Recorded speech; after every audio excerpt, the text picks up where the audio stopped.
Hello everyone, welcome back to my cooking channel cook with Remi's kitchen.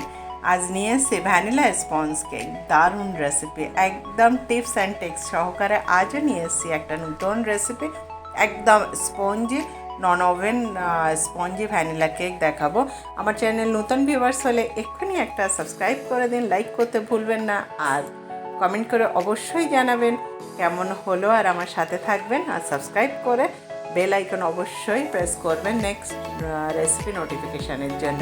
তো আমি দেখাবো আমার ভ্যানিলা স্পঞ্জ কেক। দেখুন কতটা স্পঞ্জি আর কি দারুণ অ্যামেজিং একটা রেসিপি, দারুণ টেস্টের একটা রেসিপি। দেখুন একদম সফট তুলে একটা রেসিপি দেখাচ্ছি, চলুন দেখে নিয়ে আমি এই ভ্যানিলা স্পঞ্জ কেক কীভাবে বানিয়েছি।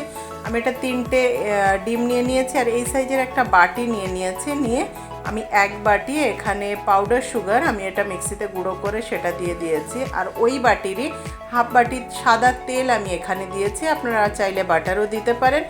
আমি যতটা চিনি নেবো ঠিক ততটাই ময়দা নেব। আপনারা যদি মনে করেন যে একটু চিনিটা বেশি নেবেন, নিতে পারেন, তাতে কিন্তু কোনো প্রবলেম হবে না। আমি 3টে ডিমে এক বাটি ময়দা, এক বাটি চিনি আমি এখানে ব্যবহার করেছি, আর হাফ বাটি সাদা তেল ব্যবহার করেছি। আমি এটাকে খুব ভালোভাবে ফেটিয়ে নিয়েছি। আপনারা হাতেও ভালোভাবে ফেটিয়ে নিতে পারেন, ফোকের সাহায্যে, বিভিন্নভাবে এটা ফেটানো যায়। আমি এবারে ময়দাটা দিয়ে দিচ্ছি এর মধ্যে। আমি প্রথমে হাফ ময়দা দিয়ে আমি মিক্স করে নিচ্ছি। আমি অল্প অল্প করে ময়দা দিয়েই মিক্স করব, একসঙ্গে দিলে একটু মুশকিল হয়। যদি আমার ঘনত্বটা বেড়ে যায় তাহলে আমি একটু দুধ অ্যাড করব এখানে। আর যারা দুধ অ্যাড করবেন না, জলও অ্যাড করতে পারেন, টেস্ট কিন্তু দারুণ হয়। এবং আমি এখানে আরও 2-3টে ইনগ্রেডিয়েন্টস অ্যাড করব, যেটা সচরাচর আমাদের ঘরেই থাকে, এমন কিছু জিনিস নয়। কেক সবসময় রেডি করতে হয়, কিন্তু কাট অ্যান্ড ফোল্ড হিসাবেই কেকটাকে এইভাবে কিন্তু কেকের ব্যাটারটা রেডি করতে হয়, না হলে এর ভিতরে যে এয়ার বাবলস থাকে সেটা নষ্ট হয়ে যায়। আমি 1 চামচ এখানে ভ্যানিলা এসেন্স দিয়েছিলাম, আর আমি এখানে দিয়ে দিচ্ছি হাফ চামচ বেকিং পাউডার। যতটা বেকিং পাউডার দেবো ঠিক তার আধা এখানে সোডা ব্যবহার করতে হবে, বেকিং সোডা। আমি দেখিয়ে দিলাম, এটা খোলাও পাওয়া যায়, যে কোনো বেকিং সোডা বেকিং পাউডার আপনারা ব্যবহার করতে পারেন। আমি এটা খুব ভালোভাবে মিক্স করে নিচ্ছি। ওই কাট অ্যান্ড ফোল্ড প্রসেসেই কিন্তু আমি কেকের ব্যাটারটা রেডি করে নিলাম।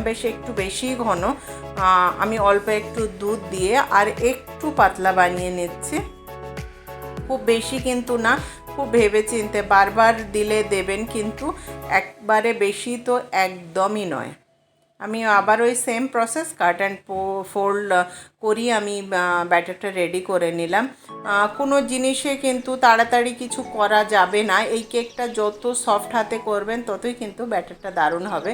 আর আমি এখানে কিছুটা টুটি ফুটি দিচ্ছি একটু কালারিংয়ের জন্যে।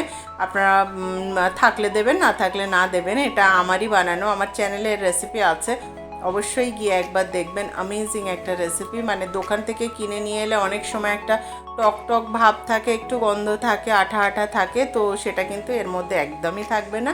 আমি এখানে যেটাতে বেক করব সেটা নিয়ে তার নিচে আমি একটা বাটার পেপার দিয়ে দিলাম। বাটার পেপার যদি না থাকে নর্মালি সাদা পেপার এখানে ব্যবহার করবেন, করে খুব ভালোভাবে সাদা তেল দিয়ে এটাকে লাগিয়ে নেবেন, না হলে কিন্তু কেকটা ডিমোল্ড করতে খুব মুশকিল হয়। আর আমি ব্যাটারটা এখানে দিয়ে দিলাম, 2-3 বার একটু ট্যাপ করে নিলাম। অন্যদিকে আমি কিছুটা পরিমাণে লবণ দিয়ে আমি একটা পাত্রের মধ্যে এটাকে হিট করার জন্যে ঢাকা দিয়ে বসিয়ে দিচ্ছি। 5 মিনিট ফুল ফ্লেমে আমি এটাকে প্রিহিট করে নিচ্ছি। দেখুন আমার প্রিহিট হয়ে গেছে, আমার লাল হয়ে গেছে, আমার একদম ভিতরটা লাল হয়ে গেছে, পুরো ওভেন রেডি। আমি একটা এইভাবে জাস্ট সাপোর্টের জন্য একটা হোল্ডার দিয়ে দিলাম এখানে, তার উপরে আমি যে ব্যাটারটা রেডি করে রেখেছিলাম সেটা আমি দিয়ে দিলাম, দিয়ে ঢাকা দিয়ে আমি 2 মিনিট ফুল ফ্লেমে রান্নাটা করব। তারপরে আমি 30 মিনিটস, আমি একবার 20-25 মিনিট বাদে একবার চেক করে দেখব যে কেকটা হলো কি না। তারপরে আরও 5-10 মিনিট আমি এটা রেখে দেবো। আমি 30 মিনিট বাদ ফিরে এলাম। দেখুন কেকটা একদমই রেডি হয়ে গেছে। আমার কাঠিটা একদম স্মুথ বেরিয়েছে, গায়ে কিন্তু কিচ্ছু লেগে নেই। আমি 10 মিনিট ঠান্ডা করলাম, তারপর ফিরে এসে ডিমোল্ড করে নিলাম। Thank you for watching.